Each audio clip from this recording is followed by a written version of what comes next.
With the third and likely final season of Sonic Prime right around the corner, now's a good time to bring yourself up to speed on the show's first couple seasons. So today, we're covering it all. The good to evil morality spectrum, the healthy and toxic relationships. We'll even be sentencing the show's villains for their crimes and talking about predictions for Season 3. Let's binge some Sonic Prime. Everything will finally be back to normal. We did it! The audience has been hyped to see where the story takes the Blue Blur and his friends next, and how the morality of these characters, both heroic and dark, continues to evolve. I'm Kyle with Wicked Binge, and this is Sonic Prime Good to Evil. I won't let them do more damage to my jungle.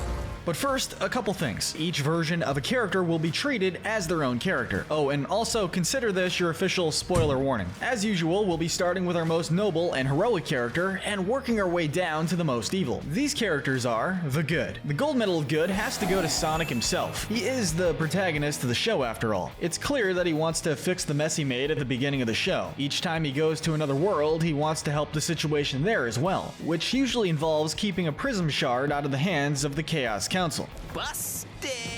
He's also shown to be willing to work with a lot of those people, which is especially apparent with 9. Despite Shadow's regular reluctance, Sonic lets him know that he for one trusts 9, and he even lets him handle the assembly of the Paradox Prism, even if their individual reasons for doing this turned out to be different, but we'll get to that. He doesn't always think before acting, but if there's one thing he's made apparent, any problem he causes, he immediately wants to fix. Our silver medal will be awarded to another hedgehog in the show, Shadow. We were happy to see that Shadow got a lot more to do this season. He was hyped up for Season 1, but didn't get much screen time. In Season 2, he does start off by fighting Sonic, but it's because he thinks he should be hunting down the shards instead of Sonic. He quickly realizes he needs to work with Sonic to do this though, and he lets Sonic go back through the other worlds without him.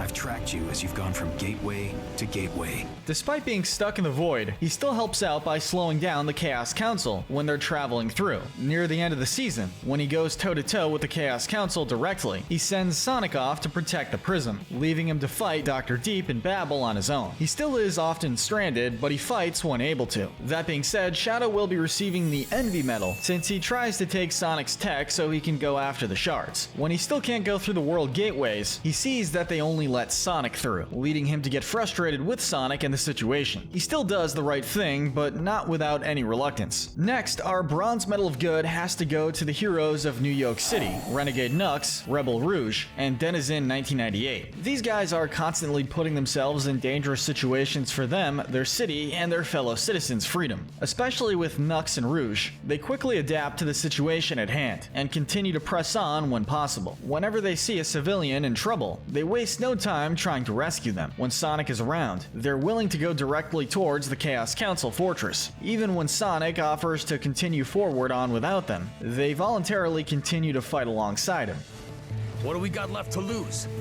Denizen, New York's Big, doesn't appear much as the other two, but he still joins the fight when given the opportunity. Nux and Rouge also get a couple extra points for stopping Knuckles the Dread from attacking Sonic as he escapes. Another hero that isn't afraid to step into battle is Thorn Rose. This is an improvement for her from Season 1. In Season 2, she doesn't hesitate to jump into battle against the Chaos Council to protect the jungle, even if it means that she'll stand alone. The time for hiding is over. We need to fight. This is what she spends most of the time doing, but she also helps Sonic go back through the portal, making him promise he will come back at some point in the process. It definitely helps that she treats her bird well on top of that, even if she had it swallow the Prism Shard. Hopefully Season 3 sees her working together more with her Boss Gauge Maze friends, though a group that does stay together more is Knuckles the Dread's crew. This does not include Dread himself, but we'll get to him later. Once again, this crew is loyal to their captain and are willing to follow his orders in most cases. Thankfully, this is almost always a good thing. The only exception is when Dread convinces them that Sonic is a traitor, so they threaten to fight Sonic. This quickly changes, however, as they pursue their fight with the Chaos Council and try to get their Prism Shard back for their captain. This crew also has a new member, Rusty Rose.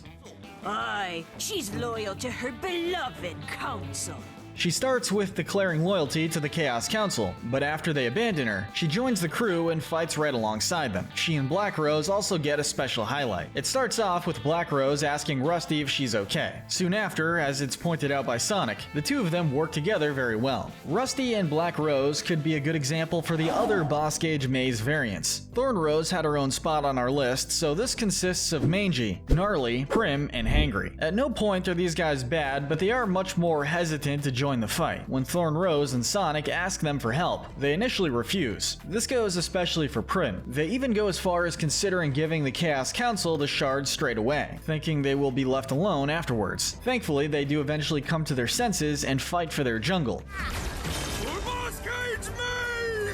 So hopefully it stays that way. With our good section wrapped up, we now move into more neutral territory. These characters fall in the gray area, and we only have one entry in this category, though that may be fitting considering he usually wants to be alone. 9. For most of the season, we were thinking he would wind up on the good list. He spends a lot of time helping Sonic in some way and sabotaging the Chaos Council from within their fortress. It seemed like a done deal. However, the final moments of the season changed everything. When the Paradox Prism was almost all put back together, 9 realized that Sonic didn't have the same goal as he did. Sonic wanted to restore his world, while 9 wanted to create a new and perfect world. Once this became apparent, 9 got mad at Sonic and took the shard away through another portal. Not only does this put him in the gray area, but he also receives the Lust Medal for his actions. This moment expresses his deep desire to create a new world, which goes deep enough that he doesn't consider what anyone else may want or need. He just takes the shards and leaves, ending the season. We're sure that the third and final season will show the completed Paradox Prism again, so hopefully Sonic won't have to fight 9 to make that happen.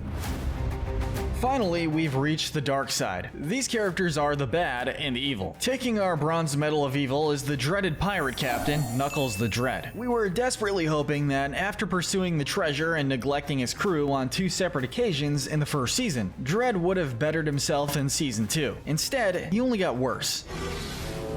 Sonic. He did treat his crew like he normally would at first, but once his mind was on his beauty, that's all he could think about. He even takes it a couple steps further in this season. Firstly, he sends Sonic off to go get the shard, then lies to his crew by telling them that Sonic left them and is turned traitor, which they initially believe. Then, once he gets his hands on his beauty again, it's him who abandons his own crew, claiming that a captain needs to make sacrifices. When in New Yoke, Dread flip-flops between fighting with and against Sonic, depending on convenience with pursuing the shard. All of this awards him the Greed Medal, since he will throw everyone and everything on the side just to get his hand on his treasure. There is one more season left, so he can still redeem himself, but the regular Sonic isn't the only Sonic that Dread fights. He also comes face to face with our Silver Medal of Evil winner, Chaos Sonic. Basically, this is Sonic Prime's version of Metal Sonic, a robotic doppelganger of Sonic designed to beat him and never fail. Pretty much the entire time he is on screen, he's fighting Sonic and his allies, physically and verbally assaulting them every step of the way. His primary target is Sonic, but he doesn't hesitate to beat down anyone else that gets in his way. 2-on-1?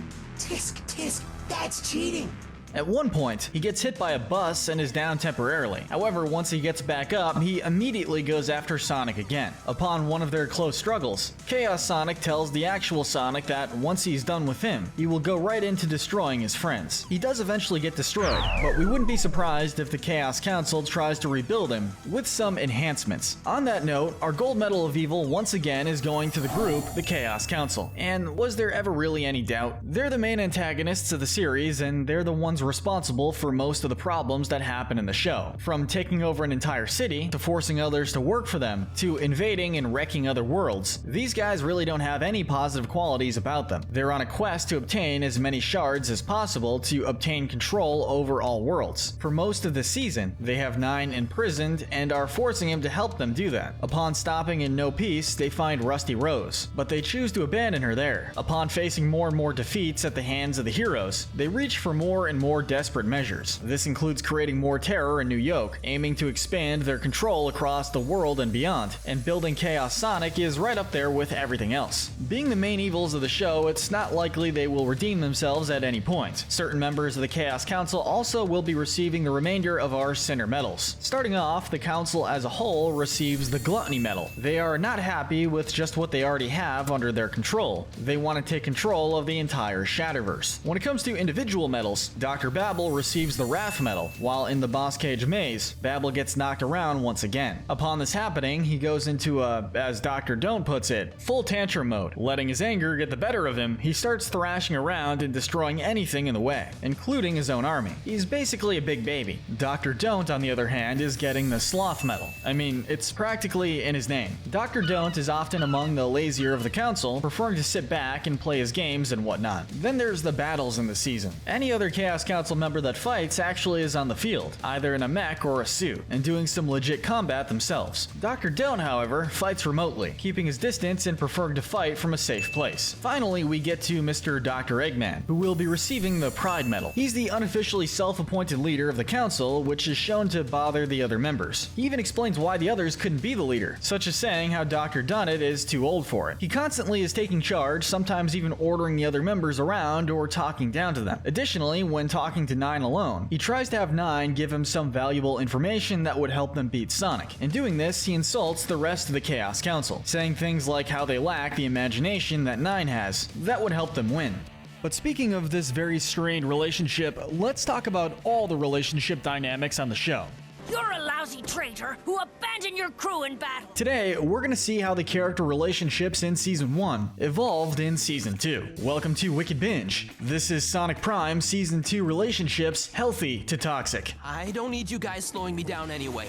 I'll just... Quiet. As usual, we'll be starting with our strongest relationships and working our way down to the most toxic. These relationships are the healthy. The honor of healthiest relationship is going to Sonic and his normal friends. This relationship is very brief in Season 2, as they only interact for a brief moment. While 9 is restoring the Paradox Prism, Green Hill is restored for just a few seconds. During this time, Sonic is excited to see them and runs towards them. Unfortunately, this is short-lived, as before Sonic can get there, the effect is reversed, and they're back to their looping dialogue. Sonic is obviously crushed by this. While this is all over in the blink of an eye, the information they managed to get across here tells us just how strong their bond is. We're sure this occurrence will be more permanent by the end of the story, and is bound to be a very happy sight. Our silver medal of healthy has to go to two different versions of Amy, Black Rose and Rusty Rose. We'll admit that this is not a connection we saw coming. We thought there wouldn't be much between them at all beyond their look of confusion upon first seeing each other, and their first moments in Season 2 didn't help matters. Shut your metal gob. Rusty Rose was loyal to the Chaos Council at this point. However, after the Council arrives in No Place, they see her there and they actually leave her behind. Shocked by this abandonment, Rusty is quick to join up with Knuckles the Dread's pirate crew. After spending some time together, Black Rose takes a moment to ask Rusty if she's okay. Rusty is surprised by this, mentioning that no one has ever asked her this before. From this point on, these two are often seen working or fighting together, which actually works out pretty well. Even Sonic stops for a moment to tell them how well they work together. Not an expected relationship, but certainly a welcome one. A relationship that we did fully expect to work out is between Thorn Rose and Birdie. This relationship was already established in Season 1, as Birdie was Thorn's only friend for most of it. Even into Season 2, that relationship is as strong as ever, traveling throughout the forest, fighting in every battle, or defending the forest in any way. These two are almost always side by side. For Boss Cage Maze. If Birdie gets injured, Thorn rushes over to make sure she's okay. There are multiple times when Thorn calls for Birdie by whistling, and Birdie always shows up moments later, ready to give Thorn a ride. Regardless of who Thorn's allies or enemies are at any point, Birdie supports her every step of the way. Birdie even goes as far to help as swallowing an entire shard of the prism, just to keep it away from the Chaos Council. She only spits it back out when Thorn tells her to, so that Sonic can grab it. Going back to another one of Sonic's relationships, we have Sonic and Renegade Nux Nux and Rebel Rouge. This one is certainly not as strong as it could be, but there is still certainly something special about it. Nux and Rouge are in a situation similar to that of Sonic Forces, where their home has been conquered by Eggman, or Eggmen in this case, and they must fight to claim it back. Things start out okay, but after Sonic vanished the first time in Season 1, there's always been a slight uneasiness between them. I should have known when everything went bad that you'd show up. Pretty much anytime Sonic returns, they show their frustration that he wasn't there fighting with them. However, it usually gets patched up in some way before Sonic is off again. Even if it doesn't, they all know that the Chaos Council is a much bigger problem to deal with right now. What also helps is that as they approach the Chaos Council's fortress, Sonic offers them a chance to back out while he goes on ahead. However, they voluntarily choose almost immediately to stay with him and continue fighting despite the danger ahead. When Chaos Sonic appears and starts fighting, they contribute greatly towards stopping him. Finally, after Dredd arrives in New York City in hot pursuit of his beauty, he tries to stop Sonic from leaving with it. However, Nux and Rebel get in the way and face off with him themselves, allowing Sonic to get away. Hopefully in Season 3, we'll be able to see at least one more battle with them fighting together. A surprisingly similar connection can be found in the likes of Sonic and Thorn Rose. This isn't the most explored relationship out there, but it still deserves some attention. Thorn Rose is still doing what she can to protect her jungle home, while her other friends are hesitant to join her. Sonic jumps in to fight alongside her and Birdie. As more Egg Forcers arrive to try and grab their Prism Shard, they work together along with the others as they show up to destroy them before they destroy the jungle.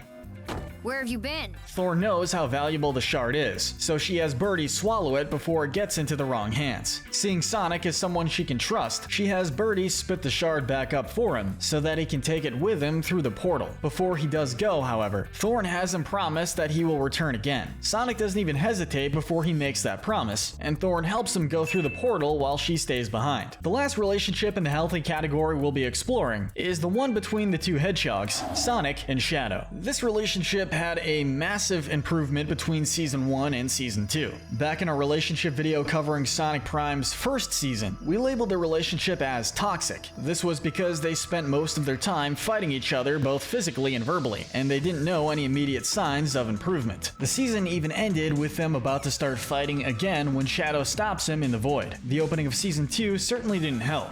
Sonic. For most of the first episode, they're still fighting each other. At this point, Shadow is trying to get Sonic's tech he got from 9, thinking that it will help him traverse the different worlds and grab the shards. We also pointed out that we expected them to learn to start working together at some point, but it happened sooner than we thought. By the end of the same episode, they mutually agree that the only way they'll fix the problem is to work together. Shadow is still reluctant about it, especially if it means he's still stuck in the void, but he still does his part of the work when possible. They're also fighting side by side by the end of the season to protect the prism while 9 puts it back together, so that's also a big plus. There are still some improvements that can be made, but considering that they jumped from a toxic relationship to a healthy one, the hopes are high. With our healthy section wrapped up, we now move into more neutral territory. These relationships need some work. Our first entry brings us back to Thorn Rose as we explore the relationship between her and the other Boss Gauge Maze characters. This includes the likes of Mangy, Hangry, Gnarly, and Prim. The connection within this group is certainly better than it was in Season 1, but they still don't have everything figured out yet. As the Chaos Council attacks, Thorn Rose immediately wants to join the fight. However, the rest are heavily reluctant to join her, thinking that giving the council the shard is the better option. They do eventually come to help, but if they had a stronger connection, perhaps they wouldn't have hesitated initially. Now we return to No Place as we look at Sonic and Dredd's pirate crew. This doesn't include Dredd himself, but we'll talk about him in a bit. For the most part, this connection is a good one, and they even had Sonic as their captain at one point in Season 1. That being said, when Dredd lies to them to say Sonic has abandoned them, things turn sour for a little while. By the end of the season, they're working together again, but it doesn't seem like their bond is as strong as it could be yet. We'll hopefully see what they can do with 8 more episodes. The last Sonic-specific entry we'll be looking at today is one of the more heartbreaking, Sonic and 9. Given the bond they built in Season 1, we had high hopes for these two. At first, it looked like it was getting better. 9 spent a lot of time helping Sonic from inside the Chaos Council fortress, staying in secret communication with him throughout. Don't worry about me. I'm working on a plan to get the shards from the inside.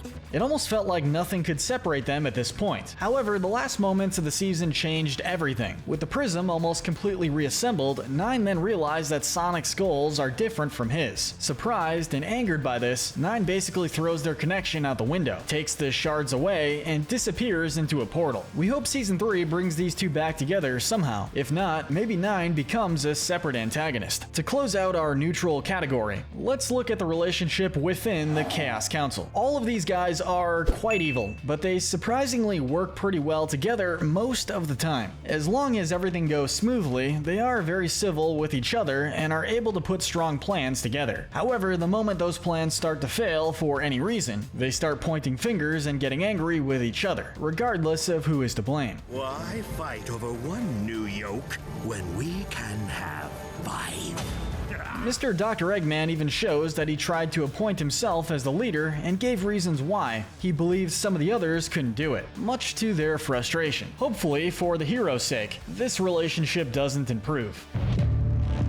Finally, we get to our last category. These are the toxic relationships. Staying just out of the bottom 3 is the relationship between Shadow and 9. This one is more one-sided than anything, as there aren't too many direct interactions between these two. Most of the toxicity comes from Shadow. Almost any time Sonic expresses to Shadow that he has trust in 9, Shadow expresses the opposite. While it makes sense to a point since Shadow doesn't know him very well, Sonic was probably right about one thing: he's got to learn to trust people more. Our bronze medal of toxicity is going to Knuckles the Dread and his pirate crew. This includes the likes of Rusty Rose and Sonic. After watching how Season 1's story ended for Dread, we were hoping that he would learn from his mistakes, care more about his crew, and not be so obsessed with treasure.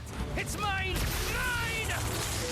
Unfortunately, he went the other direction. Not only did he lie to them to turn them against Sonic, but he completely abandons them, even going to another world just to go after his treasure. Poor Rusty just joined the crew, and that's how he treats her. You got one more shot, Dread. Don't blow it in Season 3. Our silver medal of toxicity has to go to the Chaos Council's creation, Chaos Sonic and the heroes. Chaos Sonic was built for two things: defeat Sonic and never fail. He spends almost all of his time fighting Sonic. When he isn't doing this, he is fighting someone that is helping Sonic.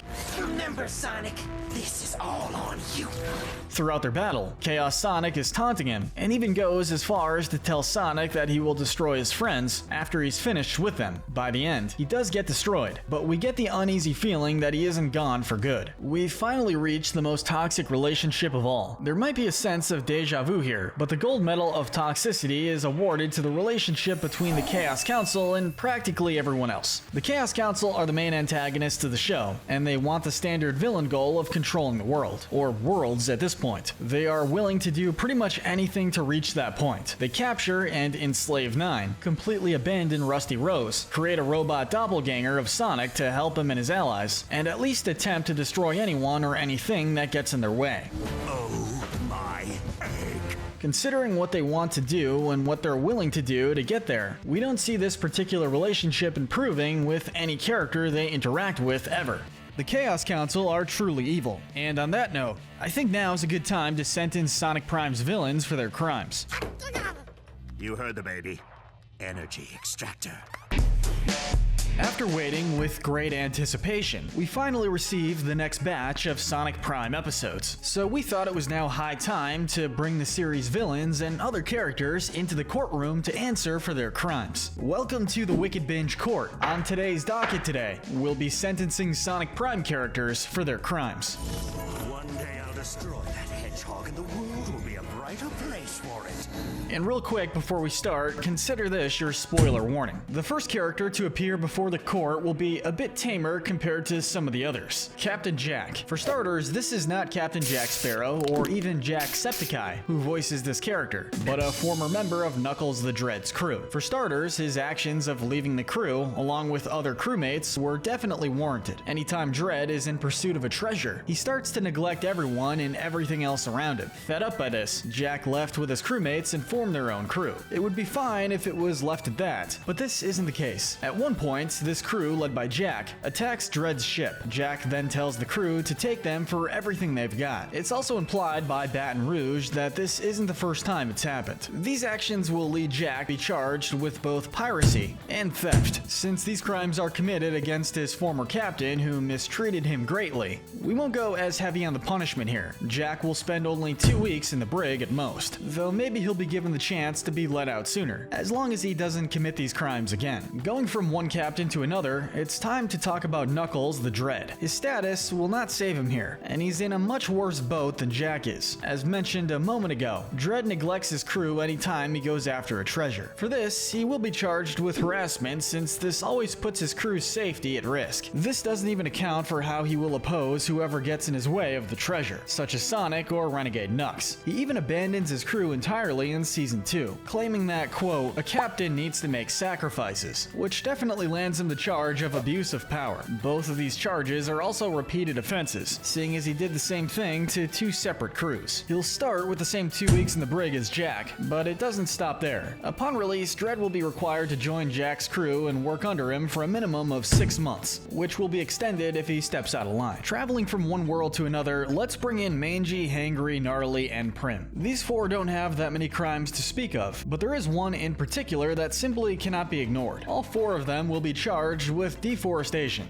It's the trees coming to get us! Back in Season 1, they're shown on multiple occasions to be taking way more from the forest than they actually needed, bringing harm to said forest. They weren't really doing this with malicious intent, nor are they seen doing this by Season 2, so their punishment won't be too severe. They'll be required to replace the plants that they've taken excessive food from, and we may end up giving Mangy a lighter sentence since he acts more instinctively and doesn't really think at the same level as others. They're not the only boss gauge characters on today's docket. Next is Thorn Rose. She is in a much better place by Season 2, but her actions in Season 1 place her here. All her crimes are connected to how she treats her forest friends. These include the likes of attempted starvation/murder, unlawful imprisonments, and intimidation. When her friends were taking more from the forest than needed, Thorn got really upset. This got to the point where she would whack them away with her hammer, forcing them to live in the treetops and closing the forest floor from there. As a result, they were cut off from all immediate food sources and had to go down in fear to try and find food, while also staying out of Thorn's sight. Her actions also caused harm to the forest, so she'll be sentenced with restoring any plants that were harmed by her actions, as well as helping her friends with their sentence. Given that she wants to protect the forest anyway,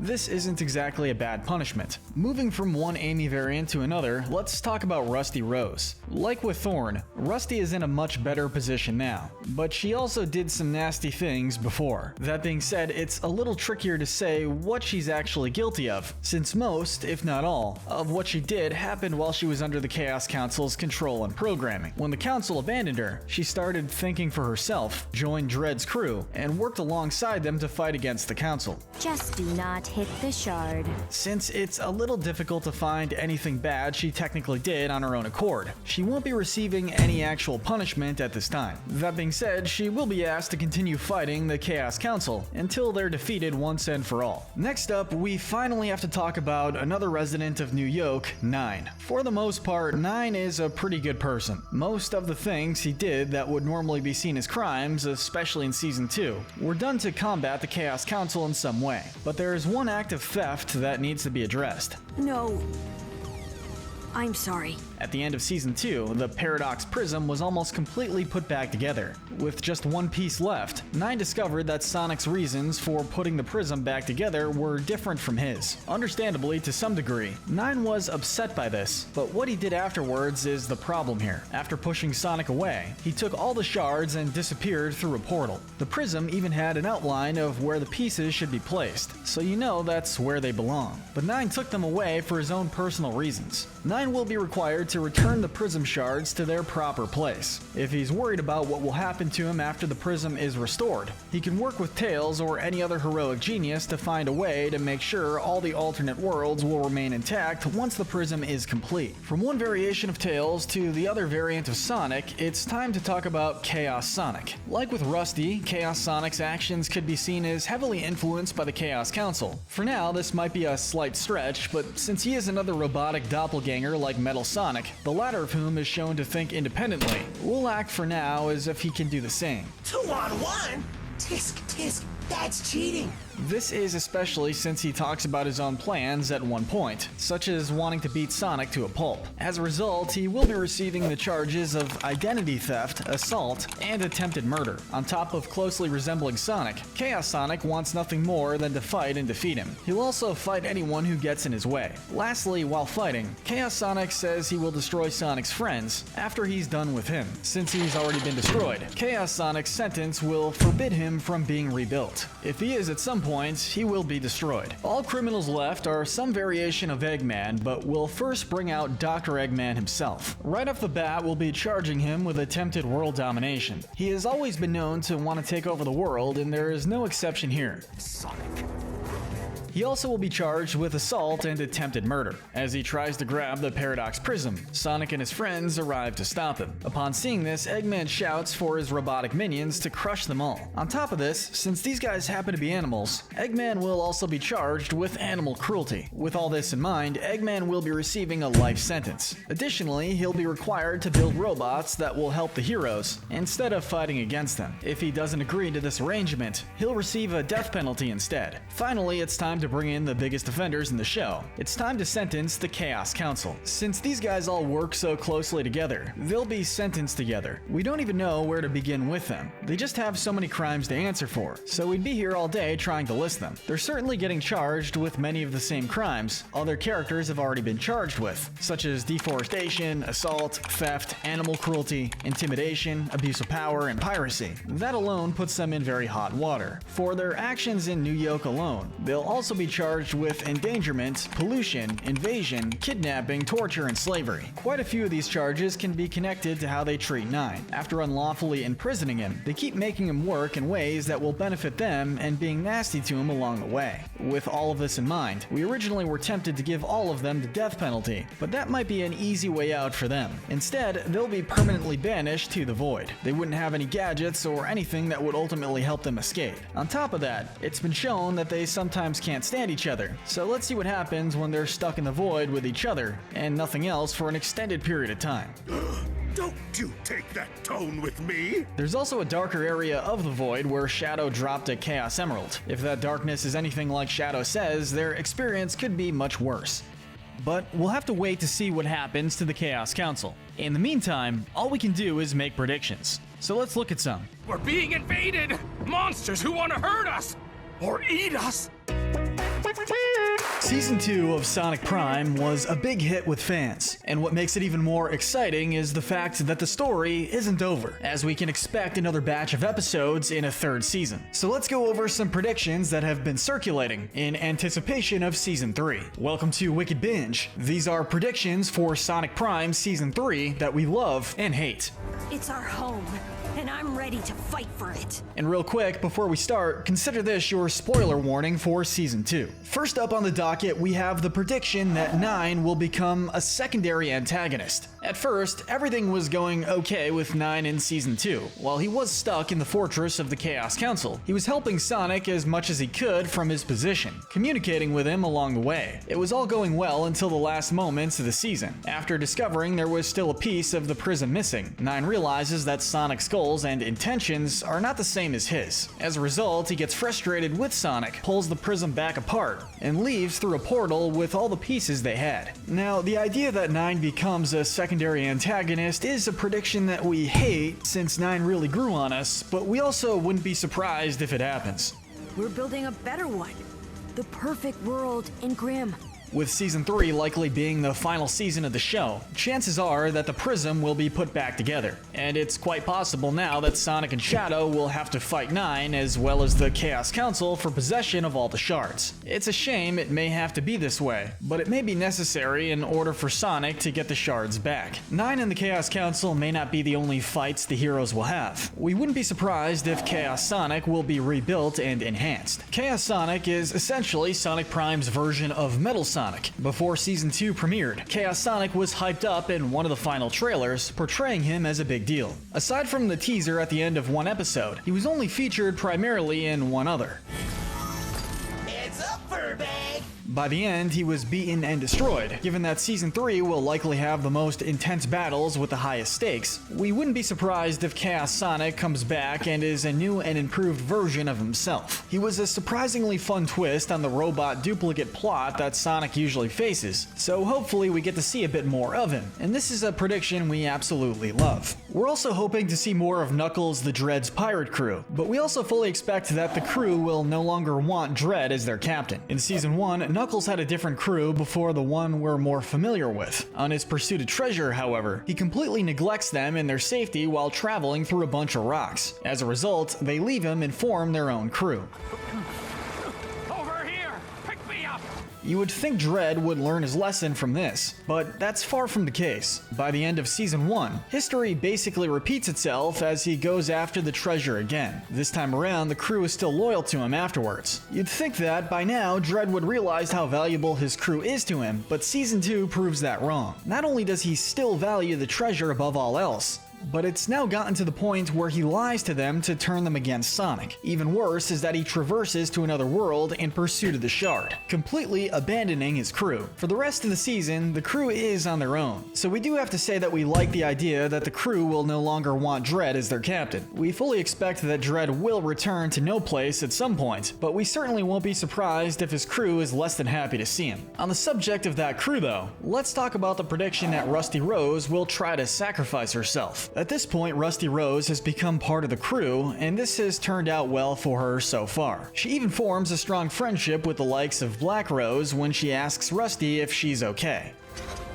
No one has ever asked if I was okay. The two work really well together, so we would hate to see anything bad happen. That being said, Season 3 will likely throw some gut-wrenchers at us here and there, and it would be a powerful scene if Rusty decided to give her life to protect her new friends. As much as we've grown to like her as a character, this could be a good way for her to get in one final act of redemption after working for the Chaos Council for so long. So we'll say we kinda like this idea. It's also possible that if she tries this, someone will stop her before she does something fatal. The next prediction for Season 3 is that the Chaos Emeralds will also be featured in some way. We aren't quite sure how we feel about this one. On one hand, we would love to see some super forms in this show, especially with Season 3 likely bringing the toughest battles yet. However, we also don't see this happening at this point. If more of the Emeralds were shown in the first two seasons, this prediction might have held a lot more weight. However, in both seasons, we only ever saw one Chaos Emerald. Not to mention that, early on into Season 2, Shadow accidentally drops that same emerald into the deep depths of the void. Maybe the emeralds can be found in different worlds, and bringing them all together can help get Shadow out of the void. But we have other ideas of characters obtaining powered-up states, so we'll say that we have mixed feelings about this prediction. Which brings us right into our next prediction, that Sonic will achieve a new form. While the Chaos Emeralds don't seem likely to help with this, the Paradox Prism is another matter entirely. Near the end of the season, when 9 is putting the prism back together, he gives Sonic some of its energy a couple of times. This allows him to achieve a level of speed and power that he couldn't normally reach. Got a power up to save your butt.